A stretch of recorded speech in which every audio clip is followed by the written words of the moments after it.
ఈరోజు దేవుని వాగ్దానం జకర్యా గ్రంథం 8వ అధ్యాయం 13వ వచనం. మీరు ఆశీర్వాదాస్పదమగునట్లు నేను మిమ్మల్ని రక్షింతును, భయపడక ధైర్యము తెచ్చుకొనుడి.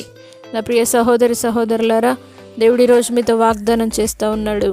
మీరు ఆశీర్వాదాస్పదమునగునట్లు నేను మిమ్మల్ని రక్షింతును అని దేవుడు సెలవిచ్చాడు.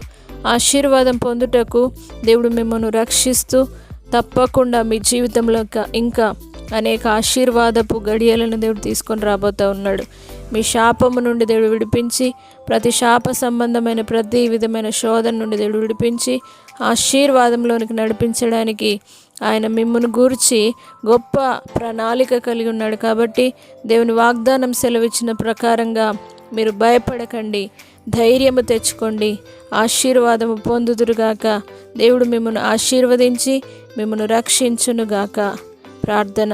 పరిశుద్ధుడా, నమ్మదగిన దేవా, మీరు ఆశీర్వాదాస్పదమగునట్లు నేను మిమ్మల్ని రక్షింతును, భయపడక ధైర్యము తెచ్చుకోండి అని ఈ వాగ్దానం సెలవిచ్చిన విధంగా ప్రతి ఒక్కరిని మీరు ఆశీర్వదించండి. ఆశీర్వాదము ప్రతి గృహంలో ఇప్పుడే కలుగునుగాక. వారి యొక్క ప్రతి ఇబ్బందులు తొలగిపోనుగాక, ఆర్థిక ఇబ్బందులు తొలగిపోనుగాక. పరిశుద్ధాత్మదేవ, ఇప్పుడే ప్రతి ఒక్కరిని మీరు ఆశీర్వదించి అబ్రహాము పొందిన ఆశీర్వచనమును ప్రతి కుటుంబంలో మీరు నెరవేర్చమని యేసు పరిశుద్ధ నామమును బట్టి అడిగి వేడుకుంటున్నాము తండ్రి. ఆమేన్.